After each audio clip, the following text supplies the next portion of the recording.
fucking it up. All right, we'll do it again. Hi, welcome to Romance Writers Therapy, where we talk about writing and our feelings about writing and a lot of things that are completely unrelated to either because we wander off the beaten path. What if I just stayed silent for like... What if you just stayed silent? What kind of... I just had a thought of like, what will she say next if I say nothing? Glad you like shot yourself in the foot by saying it out I know, loud. but like really, that's so cruel to just be silent. You're like, oh, I gotta stop the recording and hang up and call. I must have Marty lost her. like, Marty, I have to call go? you back. Auntie M. Marty! Marty! Where'd you go? Okay, but we probably should also tell them like who we are. Oh yeah. Yeah. Why don't we do that at the beginning? I mean, that's smart. I sometimes I think that is a good idea, but we don't. We rarely remember that. You could have brought this up at any point. Didn't think about it until just now. Okay, well, I'm your host, Kate Pryor. Do you want to introduce yourself? I am your other host, Marty V. And we are romance writers. Woo! And we need therapy. What if I was just silent? What if I just left you to question your own existence for a few minutes? Everyone pretend that Kate is invisible. Too late. I'm used to it. Oh! That is like, that was like the cruelest, like, my cousins would do stuff like that. It's so mean. Oh, totally. It's like, it happens all the time when you're a kid. At some point, you're just like, Like, and the thing is, like, I know I'm not invisible. I know you guys can see me, but it's still really cruel. Which is, funny enough, that's exactly what querying feels like. Which is our topic today. Yeah, so Kate has been querying her manuscript Handle with Claire. Feels like I've been doing it longer than I actually have, I think. I mean, it's been like a whole year, really? Right? Oh, no. I feel like I sent off a couple of, like, half-baked queries, and then I just kind of stressed about it for 8 months. I get that. And then I did a bunch more, and then it's like, oh, this wasn't so bad, actually. I mean... That, like, should be, like, on a shirt. Like, that entire story. What? It should be on a shirt, because, like, really, if that's not, like, half of life's tasks. I started it, I stressed for 8 months, and then I did the rest of it, and then it was okay. I have a phone call I have to do. I've had to do it for weeks now. Just make the phone call, lady. Stop thinking about it. Just make the phone call. Instead, I remember, and then I'm like, well, I'll do it after this task. And I never get it done. That is counterproductive. So this is like our most half-baked episode. Yeah. The dough is still raw. Yeah. Because we just literally were like, what if we talked about querying? And then ran into it. No thoughts. Okay, so... Head empty. What are some of the resources you found that are helping with the querying process? Resources. I would say that the time that I've spent on Twitter, because if you follow agents and editors and people in the publishing industry, they do tend to post little threads every now and then addressing like, I've been getting a lot of queries that are making this mistake, so like refresher course here, which is nice. That is really nice, but I'm also like, God, that's so much time. Like, I have to get to know these people personally before I can, like, ask them to read this? Oh, no. Well, but, like, it kind of feels like it. Like, I have to follow them on the social media, and I have to, like, figure out, like, what their do's and don'ts and stuff like that. Oh, no, not at all. I'm just talking about when you're learning about the publishing industry, traditional, but also indie. You can learn about there's a ton to learn. I feel that following a bunch of people and, going through your feed every day when you pick up a couple of things here and there is a good way to kind of slowly absorb information rather than trying to sit down with like a how-to guide of everything all at once and hoping that you'll absorb it then. That's how I usually learn everything, though. Is like, oh, really? Yeah, slow process is not my bag. I have to get as much information as I can right away because I lose interest so quickly.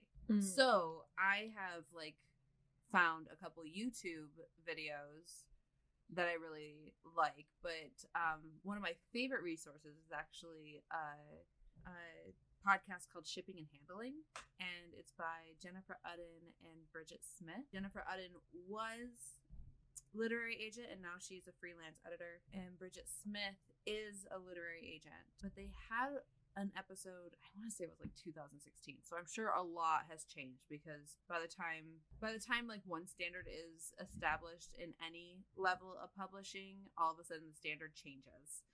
But they had an episode where they actually like read a couple query letters aloud, after the author's consent. Like the author sent them in to get critiques. They weren't just like, let me pull these out of my inbox. But they read them aloud and they actually critiqued them like on the show. And that was really cool. Shipping and Handling. And also like their podcast in general is really interesting. You realize I have to cut all that out because we can't be advertising for other podcasts. We talk about podcasts all the time. No, I'm okay. Joking. Like, why can't we?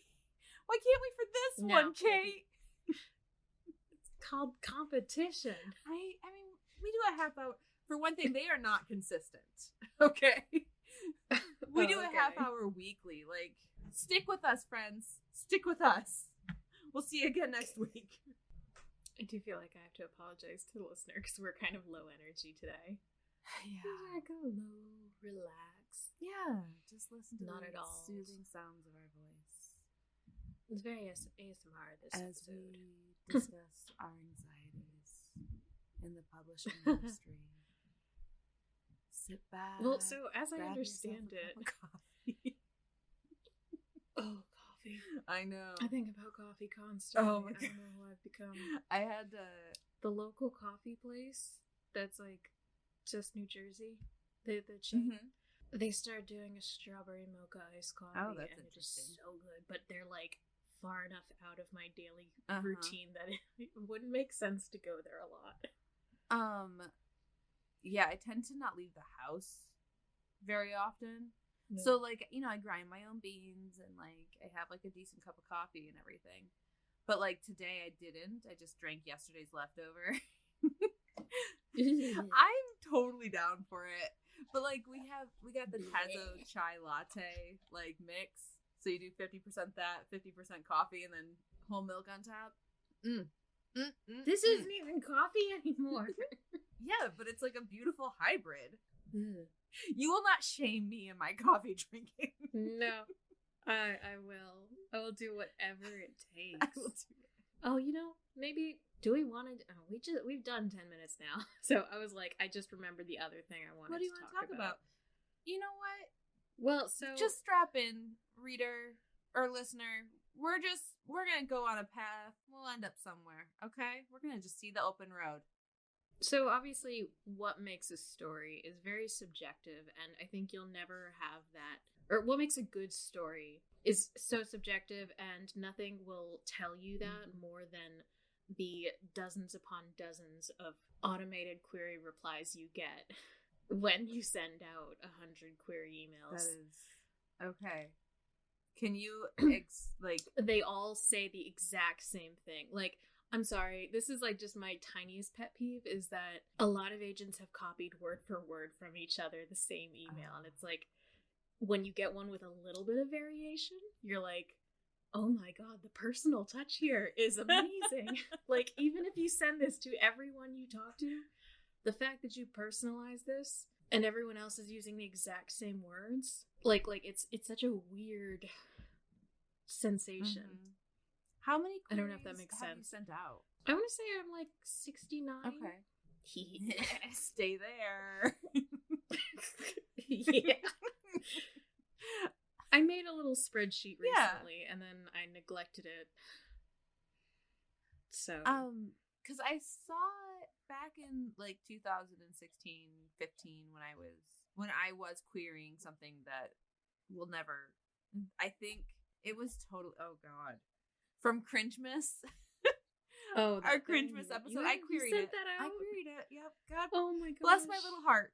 You know? You live and learn. You grow so much. But yeah. You really do. Yeah, you really do. But also, like, you gotta look back and go, oh my God, I someone, didn't know anything. I gave someone 10 pages of that? Oh no.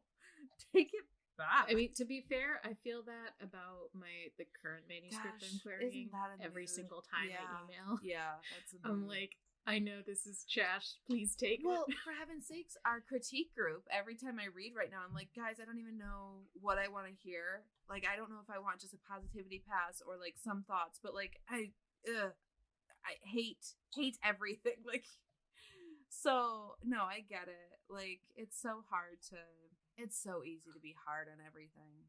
So, querying that way back when, and it was, like, the message was, like, if you're not sending it out to like 200 agents, then you really haven't like touched the pool.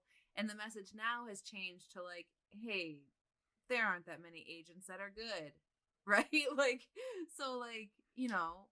Yeah, I do see that a lot. Like a lot of people are like, not every agent is a good one. And it's better to have no agent at all than a bad agent. And it's like, it's so hard to like really, like you don't want to believe that. Because it's like, if I catch anyone, it's like, I'll be so happy. Yeah. But then having to be like, oh no, I gotta throw you back. Because you're... Yeah. Like, I don't know. I don't know. I had a friend that was agented, and I don't know exactly what happened. I know that she was on submission, supposedly, but she never had any updates about that. And yeah, she is no longer agented. So, yeah, I think that kind of happened to her. Where it was like, this isn't working, and I just have to be done.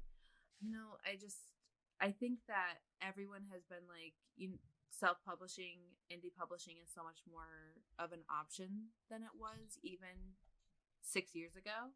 That the agent role, it's better to have a good agent than it is to have a bad agent and not go indie. You know what I mean? And everybody has their own goals.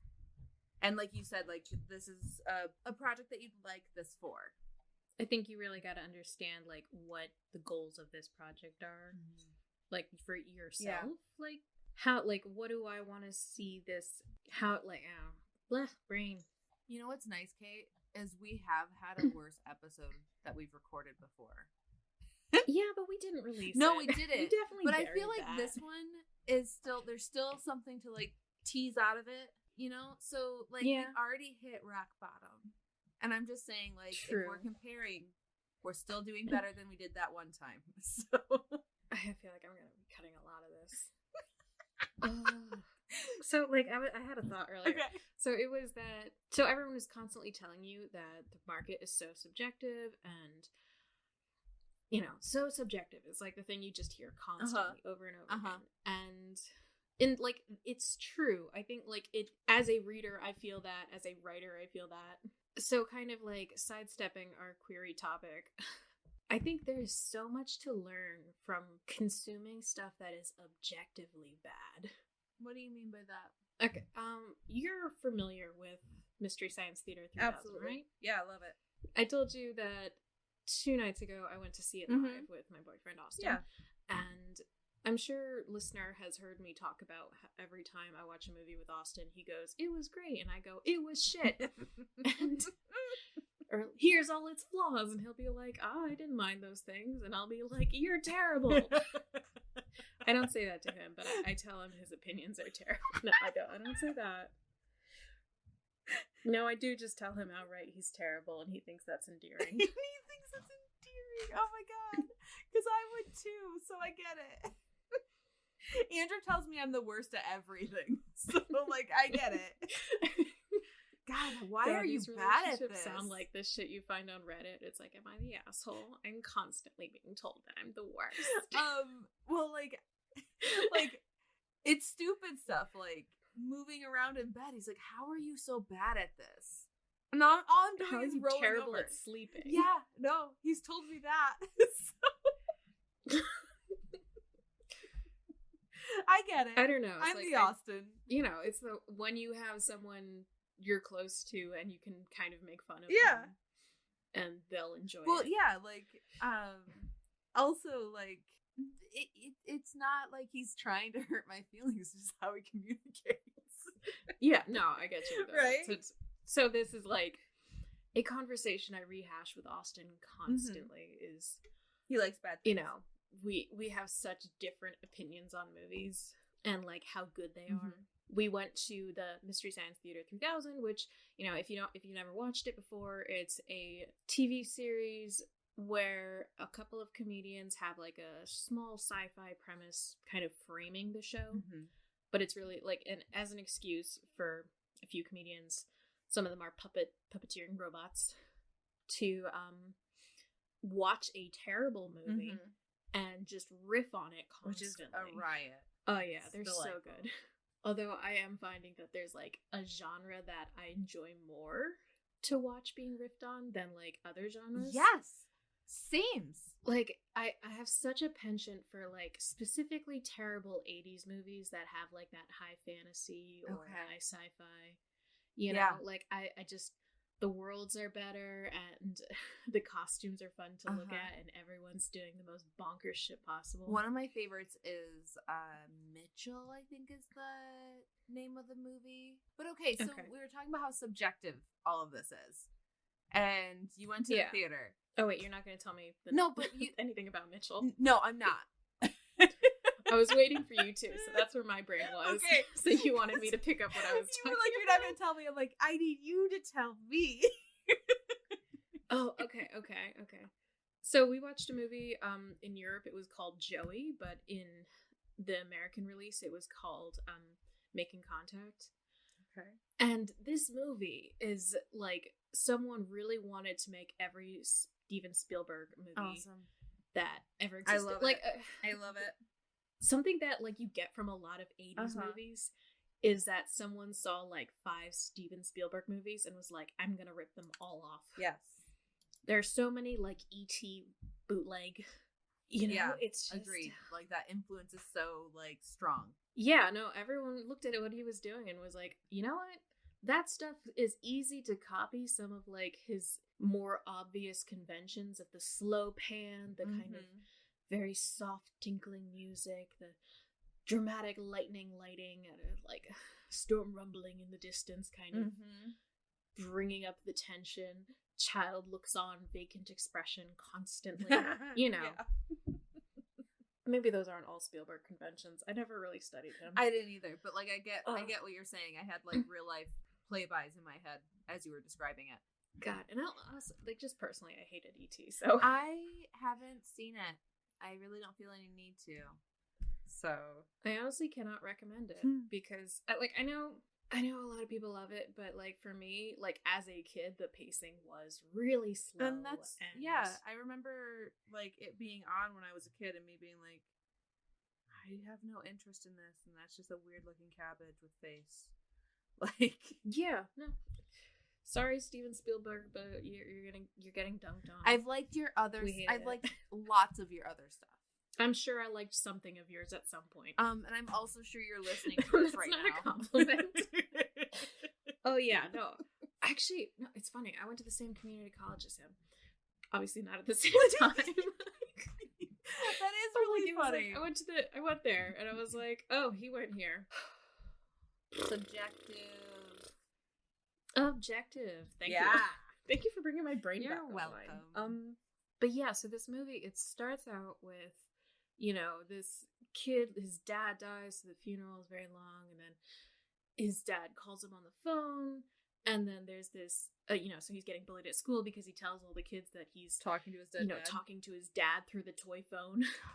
It goes through these stages where it feels like, all right, this feels very much like you're making your Spielberg ripoff. It's on point. I'm kind of with it. And then it kind of goes into like very much a horror movie. Oh gosh. And then it becomes very much a sci-fi movie. Okay. And then it goes right back into horror movie. And like, then it'll dip its toes into fun kid comedy. Oh my gosh.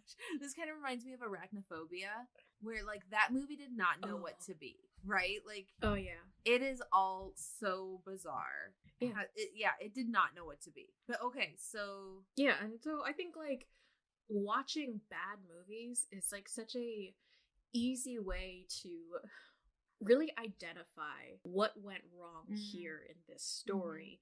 What could you have done to patch this up? And I feel like because it teaches those kind of overall skills, and then like over time you refine that and you can bring that back to your own writing, and you're saying, am I keeping on track with my genre, or did I just insert something that felt very horror movie-esque? Because I think we're you ever read like a romance novel and then it's like, actually this is really starting to feel like a horror premise, and I need to know she's gonna be okay. Yes. That happens sometimes. That happens. Well, and then also but like there was one where the heroine was in a really dark place, and it just kept getting darker and more like self-abusive, and I was like, ooh, where's the romance coming in here? Like, this is just the roughest of roughest. And she kept on saying how everything changed 10 years before. I was like, okay, but like, okay. Like, it was all very rough. It was a hard. It's like, okay, when are you going to tell me what changed? Or and like about the 10 years before event? Can we... Yeah, it was a lot. It was rough. It was all... I remember listening to it and just being like it just was heavy the whole way through. I was just like getting more and more burdened, and I'm like, this is not escapism. Like, I need out. Oh my god, this is like 100% reminding me of like that time I showed you a sex scene I wrote, and then you came back to me with, it feels like self-harm, and I was like, holy shit, that's not what I intended. But I was so I remember that. I was so focused on like bringing her anxiety about what was going on and her emotions to the forefront that I didn't realize I was like overdoing it. And so like, even though that was like brutal, I am so sorry if it was brutal. I do remember trying to find like, it was kind of funny actually. I do remember like it was like, I need to say it. Like, I can't like, I need to say it. I don't know. I can't let her not know. Like, sort of thing. I do want to go back and correct the thing I said before. If you're like in a dark romance or like a suspenseful romance, having those dark horror elements in there is on, like, you should do that. But if it's a rom-com and suddenly it strays into, I don't think she's safe and I don't know what genre we're in anymore. I think that we're back to like, what is the promise or premise that you have set for the reader, and there are certain indicators. What expectations have you put? Like, what is the cover looking like? What is the title of it? Because that was another thing, is like, the title did not indicate that this was going to be a dark, heavy ride. I mean, so like cover and titles usually I feel like come last. Or at least they get finalized last. I agree. And so that's why it should really be able to follow the tone, right? Like, as an illustrator, and because I've done book covers for a lot of people, sometimes what like I bump up against is this chapter excerpt you've sent me. Tonally, I feel like it doesn't match what you've asked me to make. Okay. And so it's like just a personal rule that I don't read the entire book. Okay. Because I've gotten too many authors who have said, here's the entire book, you can read it, but then they expect you to kind of become their editor. And it's like, that's a job you didn't pay me for. Like, you're just paying me for the illustration. Well, then also, like, I kind of feel like it would be like a blurb where it's like kind of just knowing like the stuff on top. That would be more important. Sometimes they send me a chapter and I'll read part of the chapter and I'm fine with that. But like, I am saying that sometimes people, in the past, I have been sent an entire manuscript, and you can tell the person who's sending this to you is kind of expecting to get feedback, 2 jobs out of you. Ooh, not cool. Feedback, yes. They want you to edit something for them or like give really in-depth opinions, and it's like, I'm just here to do the cover. So now it's like policy not to accept more than a chapter from an author if I'm doing. I like that policy. Yeah. Okay, so it's because you are an illustrator. We were talking about tones. We were talking about tone. sometimes, like, from the synopsis they give me or the description they give me, I'm like, maybe we need to talk about your story more, because I feel like the cover you've come up with, because sometimes people do come to me and they say, I have my idea for the cover all here, and you're gonna do this exactly, and I'm like, okay. No, but like I have been on the receiving end of that, where you like listened to what I had in mind and you created it. And yeah, we have had this thing where I made a cover for you because you did have like a firm idea of what you wanted, but then I think we got to a point where we just kept going back and forth on some really little details on it, and nothing we did felt like it was making it work. Yeah. And at one point I was just like, I think it's because what we're doing doesn't match the tone of your story.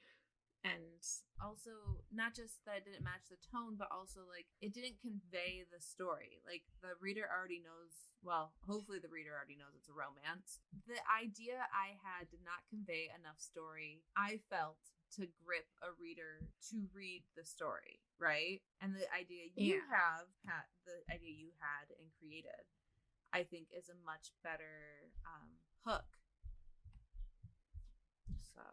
So I think also I was in a position to suggest the new cover because I had read so much of your book to begin with. I know. I was thinking I've got quite the benefit because everything I write you've already read. So yeah, but like, so, you know, not every author that I've worked with has had the I don't want to call it hindsight. Is it self-aware? Not self-awareness either, but kind of like a self-awareness about your story. To really understand the tone it conveys. Like, whenever I talk about a movie, I say, like, all these actors know what movie they're in. Okay. And you say that when they really know what role and what archetypes they're playing into. Okay. Yeah, absolutely. And it's like, no one's here overacting because they think they're in a melodrama. Or, like, we've got one guy overacting because he thinks he's in a melodrama and everyone else thinks they're in, like, a, you know, more subdued drama. Absolutely. And they're all underacting. You know? Yeah, like they're all making the same We're scene. all on the same level of drama. And so I want to apply that kind of thinking to a book, an author, knowing that all the scenes are kind of in line in tone and that they know what notes they're hitting. You're not stepping on anything accidentally or wandering into an area or another genre or anything that you're not aware of. Does that make sense? Yeah. I feel like I'm getting so vague. No, that totally makes sense to me. I'm not going to repeat everything you just said, but it does make sense. Oh man, I was hoping you'd repeat everything back to me so I could make like, yeah, that's what I was saying. Okay, I'll play back my side from the recording where it doesn't have your voice in it. No. Now everything sounds so much better when you say it. Except for the intro. My mom really likes when you do the intro. Oh, you know, I thought we'll get to it later because I did have a thought about outros. Oh, okay. But, you know, I feel like we need a little more time to make up for everything I'm going to cut from the beginning of this. Okay, but I will say, like, I remember doing the recording of our latest episode that went up. And I remember being like, oh my gosh, this is like how we're going to lose so many listeners with this one. And then I was listening to it and you had edited it in such a way that I was like, oh, we're cute. We're really cute. Like, so, you know, I think you'll do wonders with this one too, you know? Okay, well, here's hoping. Here's hoping. So we were talking about queering, and I do want to bring it back to that. Yeah. Because I think, so, you know, I wrote my whole manuscript and I, you know, peer reviewed it with all of our cover members, and, you know, I got as many people as I could to read it and give me feedback. And then I thought it was completely polished and everything it could be. And so then I just started throwing it out there. Okay. And, you know, I was like, I'm just so done with it. It needs to, like, I'm going to push it out a window. Okay. Yeah. You know, and I don't know, like, entered it into like Pitmat and things that like pitch contests that really make you sit down and work on your pitch and work on your synopsis and work on your query letter, you know, things that you have to have these things ready for, even though there's like 1 in 10,000 chance that you're gonna get anywhere with it. The odds are not ever in your favor.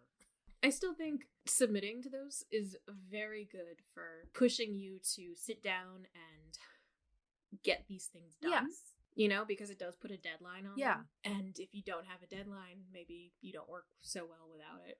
I don't know. Maybe you can't work without a deadline. Maybe you should stop saying that to me. Like directly. You hear me say, like... I get it, Kate. I need a deadline. Deadlines. I know. Deadlines. Oh my gosh. I am really good at making sure I meet deadlines, but without them, I am just not very good at making things happen. I say that, but like clearly I am. I don't know. I cannot set deadlines for myself because I know that I'm the person who set them. And I'll just be like, oh, I'll just push it back. Hey, I've had a hard time, Kate. That's cool, Kate. I will just bribe the person who writes the calendar. But like having editors booked and knowing that like I have to hit this, like that's helped me out. Like I need to get this editing done. Well, but so also there's like, I think there's the critiques you get from your friends, which I feel like now that you know me a lot better, I don't know if you would say to me, hey, this sex scene feels like self-harm. I don't know if I would. I probably would. You think so? Yeah, because I have the mentality of like, as your friend, I should say those things instead of you letting a stranger read it and not knowing those things. Does that make sense? I feel like the more I get to know people, the harder it is to tell them, hey man, you're going the wrong direction on this and you need to start over. And the times that I have given that advice, I feel like I do tell you a lot of, I'm not going to say a lot of, I want to say like most of my thoughts on it. Okay. I think maybe sometimes if I have like a really nitpicky thought that like can wait till like you do your final editing rounds, then I might leave that out. But like I think I really just try to bring the upfront structural things and like keep my criticism in line with story. Like the stage your story's at. Like, are you in the first draft? Yeah. Are you still figuring out your characters? Your plot line? Like, I'm so afraid to critique a plot if it's the final draft. And I'm like, I think you should undo this thing. Because that's such a tall order. I totally know what you're saying. But I think that does add pressure to bring my thoughts out first thing when I do spot, like, an issue in your plot lines when you're in the beginning stages. Well, and, like, as far as, like, that critique, I still think I would have told you. Like, because I also remember, like, really edging to that statement, but maybe I am remembering it incorrectly. Because I remember being like, she seems really nervous. She doesn't seem like this is something that she's about. She doesn't. And then, like, I was like, I really need her to know how I feel about this. And so, because like it always goes, it's like if I have makeup on my teeth, like if I have like lipstick on my teeth, like you're my friend, you don't let me walk out the house that way. I would rather hear that from you than I would want to hear it from someone else. True. But like at the same rate, I have expressed to you about being sensitive to critiques in a way. True. So I can totally see how that would like adjust your like what you're saying to me. Does that make sense? But like, yeah, I'm not gonna outright tell you I don't like this character or I'm not connecting with these characters. I might be like more precise with my criticism. I might say something like I need more emotions on this thing from her to understand where she's coming from. Dude, apparently I am like just into taking everything personal tonight because now I'm like, what characters don't you like? It's Cece. I hate her. Take it back. Do you really hate she's her? A rabid bitch. No. Because I love her. She is a bitch and that's why I love her.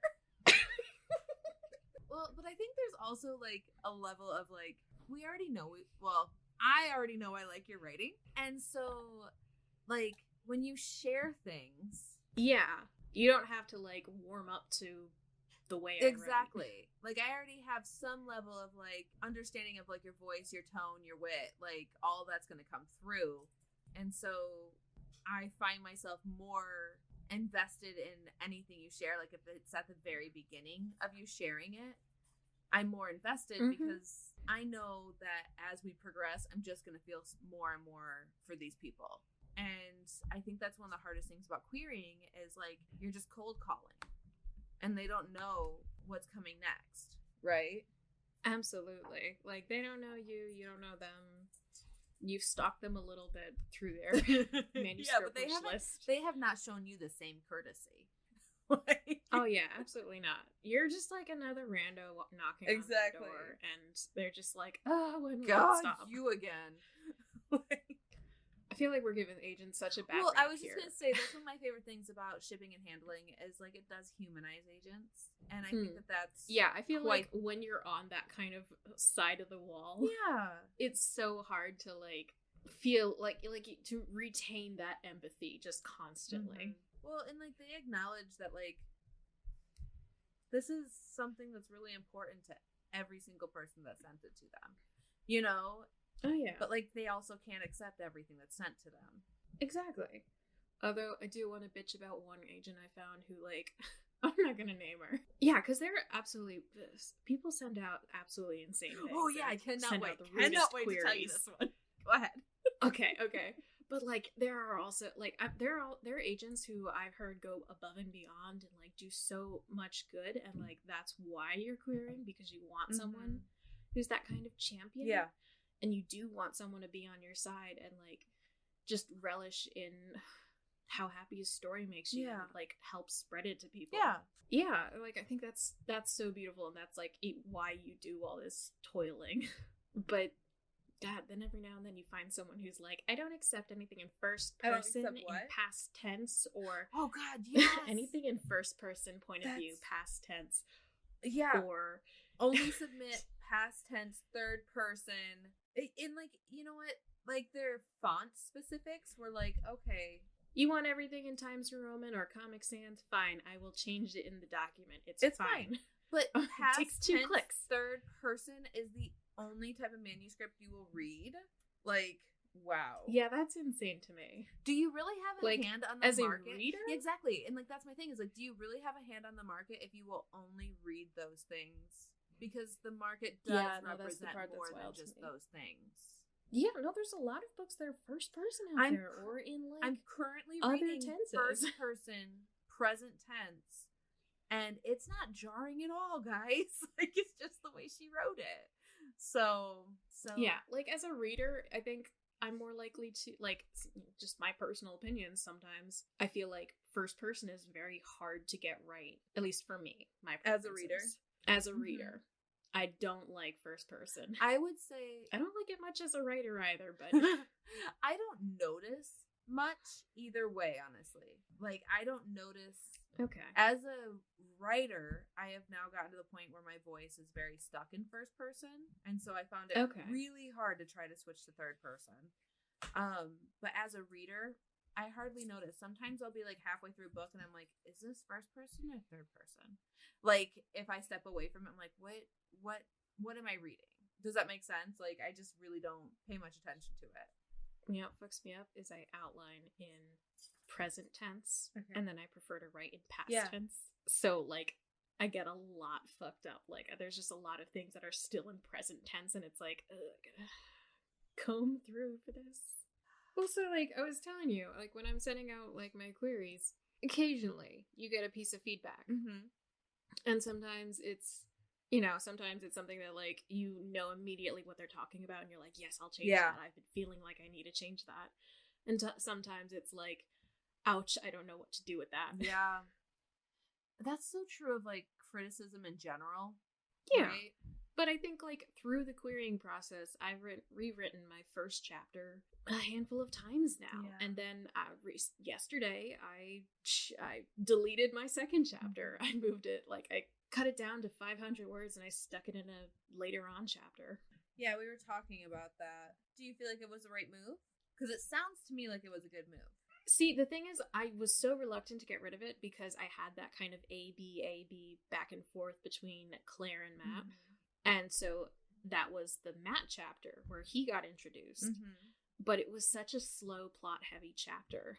And it was setting things up for the ending Mm-hmm. that didn't really need to be set up this early. Yeah. And I think it really slowed down all the energy that we kind of picked up from Claire's introductory chapter. And I think maybe that getting rid of his chapter sort of carried the energy, that kind of anxious energy she had from the first chapter, and her, her worry, the dramatic tension and all that, carried it into her second chapter, and really let us get to know her better before we got to meet Matt. And it kind of, maybe it'll keep him more in mystery to the reader until it's appropriate.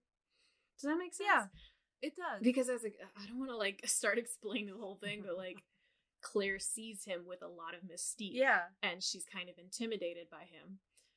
And then by the time we get to his perspective, we learn he's just a guy who has absolutely no control over anything in his life. And it's kind of oh, he's just some dude. He needs to get it together. I think that's kind of a funny moment. That's one of my favorite things about that story is how much you play around with identity, where and their perceptions exactly of each other. Yeah. Yes, I love that about that story, because for one thing, I find that incredibly fascinating. But also, specifically with those two, their personal identity is so different than the way the other person perceives them. Yeah, exactly. And that's something I really wanted to that I feel drives a lot of their initial friction with each other, is because they haven't gotten over their preconceived notions of each other. Maybe deleting that chapter and giving it an extra beat for Claire will have a better effect, even if it disrupts my perfect pattern. Well, and that's one of the things that I don't like to go back and forth, right? I do tell the story from both perspectives. I enjoy that, but I don't really care if they get equal screen time. Whoever needs to tell this side of the story is who's going to be on screen. If I try to make sure that it's, if I were to implement a pattern, I would never be able to deviate from it. So it's best for me just not to have patterns, Yeah. I feel yeah. I had a thought. Where'd it go? Can't tell I you. have no freaking clue, dude. I had a thought. Mm. Oh, that's one of the hardest Patterns? things about getting lots of different and kind of obscure critiques on something, Kind of is it's critique, it can be hard to know what to take and what not to take. Also it's when I was looking for editors, and one of them made a comment about tell don't show, and it's really, or show don't tell, and that's really good advice, but there is a voice. It's also really generic advice. It is really generic advice, but also there's a level of voice in what I write. Yeah. That also I don't feel like I over tell. If telling is just as important to pacing as showing is to immersification, right? Every tool needs to be used. And so it was just one of those situations where it's I think you heard, I told you I was debut, and you decided that I was going to write a new writer.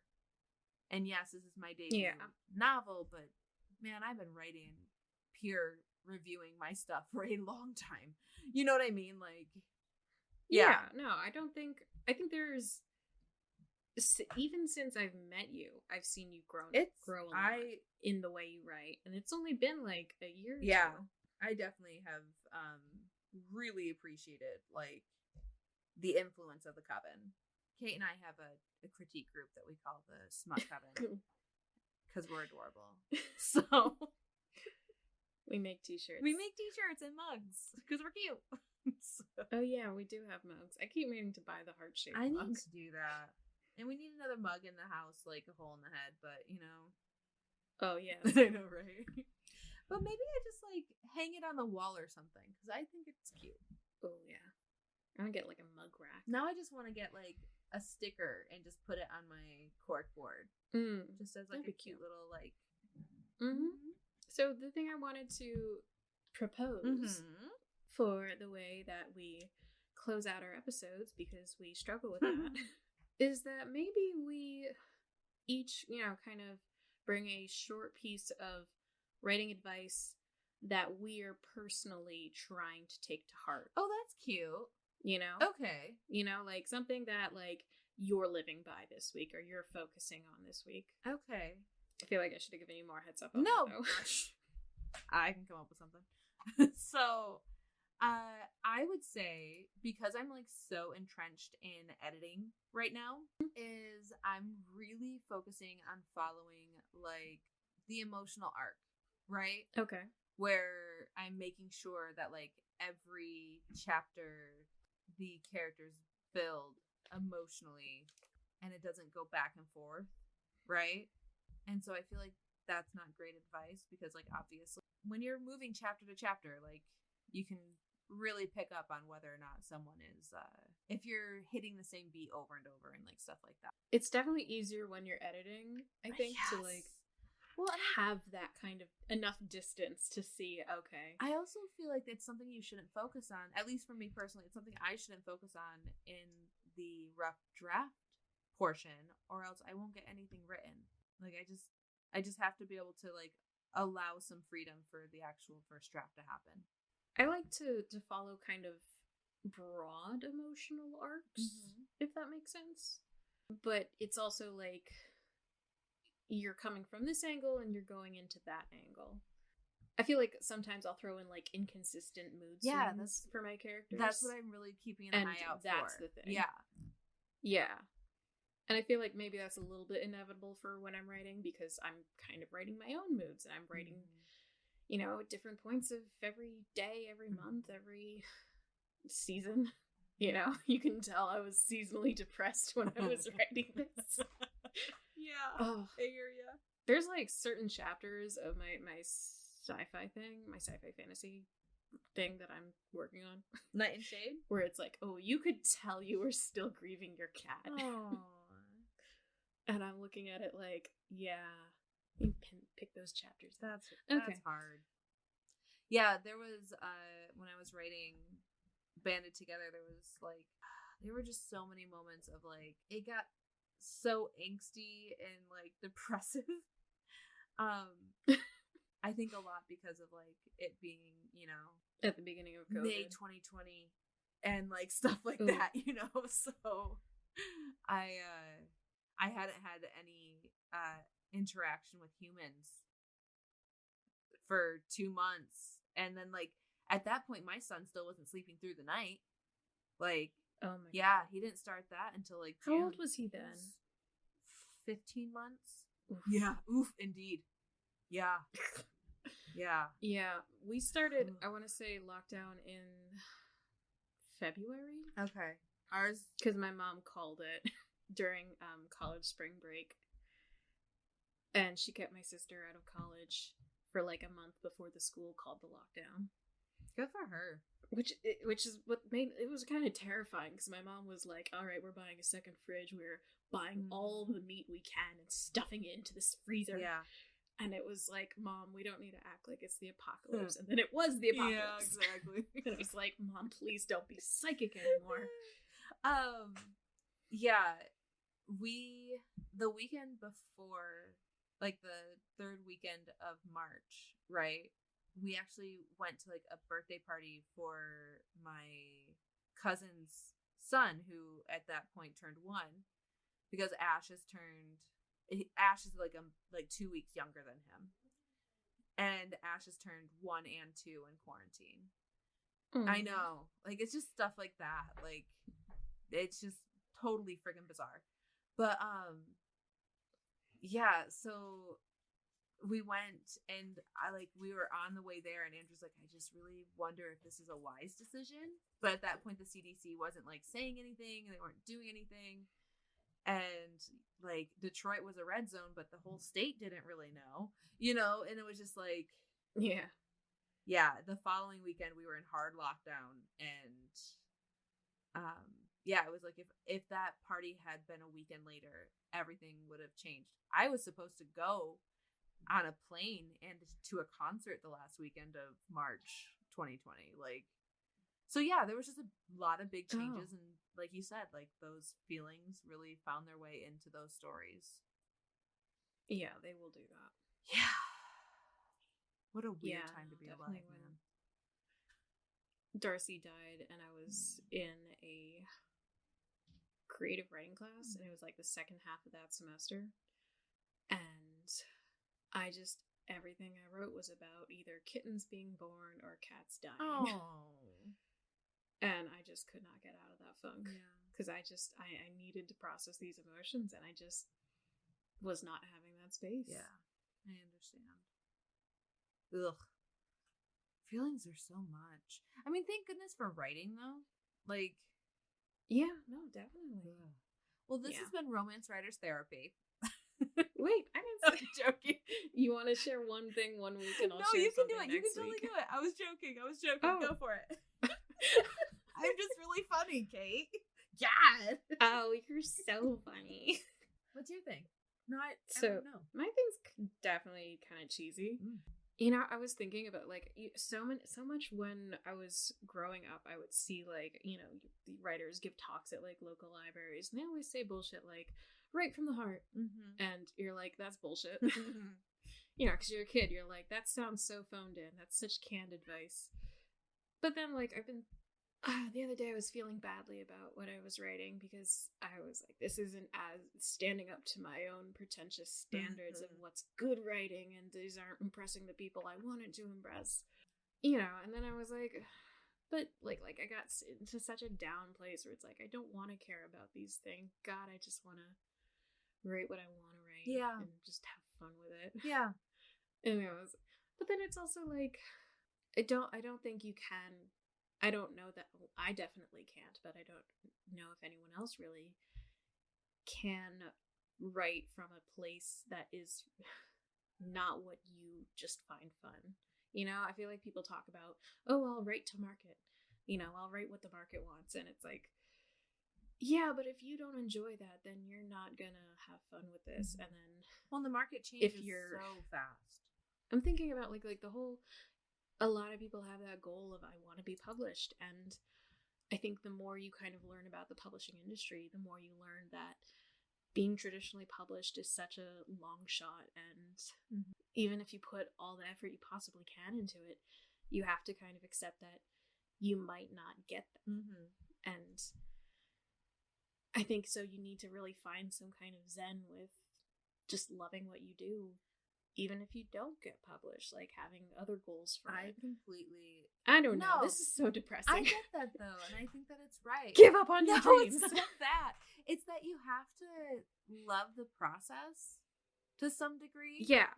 You have to have some sort of passion. Like, are you doing this because you want to make money off of it? Are you doing this because you want to be rich and famous? And like, if that's your Twitter goal, clout, I don't know. Like, if that's your goal and that's your passion, awesome. But that's going to make the day-to-day process is going to be really, like, tiring at that rate. You know what I mean? Yeah.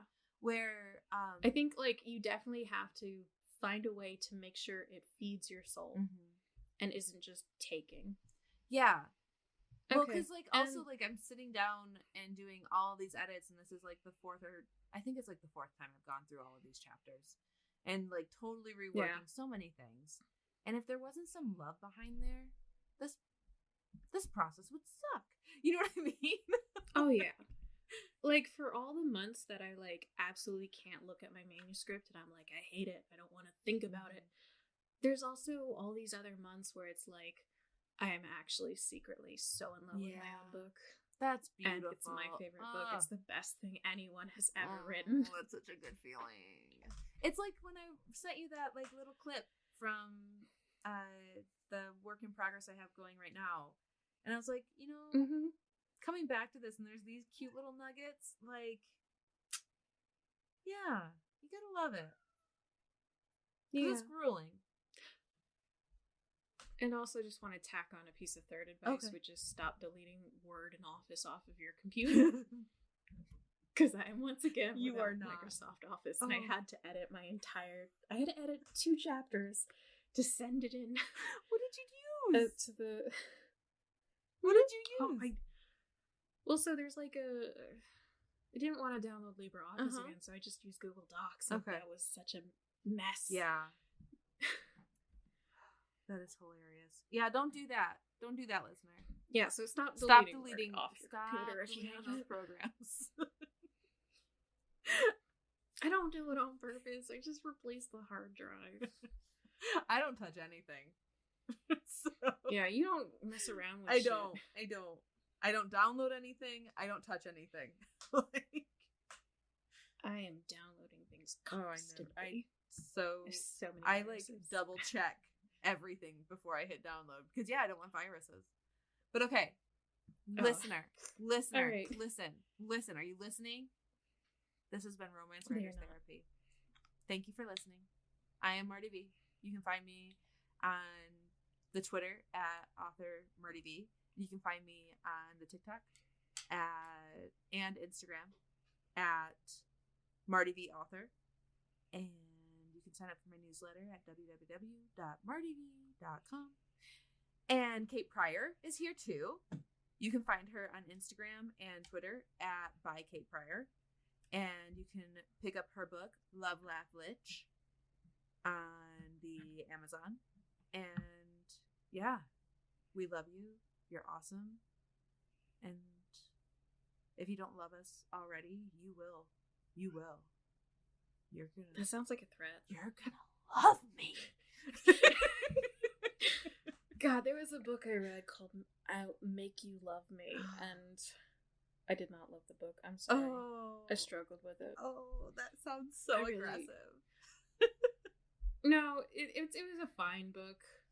I think I was in a bad place when I was reading it, so I was like super critical of everything. Oh, that's such a mood. That is such a mood. All right, signing off. Bye.